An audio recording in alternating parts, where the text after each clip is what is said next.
பள்ளிக்கட்டு சபரிமலைக்கு கல்லும் முள்ளும் காலிக்கு மெத்தை சுவாமியே ஐயப்போ ஐயப்போ சுவாமியே.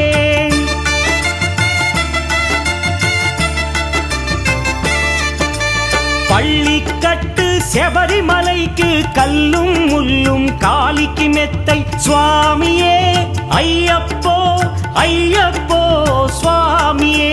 నెయ్యాభిషేకం చేయండి హారతులిచ్చి కొలవండి ఇరుముడి స్వామికి భక్తిగా ఇచ్చి వేదన తీరగ వేడండి అయ్యప్పను కని పిలవండి స్వామియే అయ్యప్పో అయ్యప్పో స్వామియే.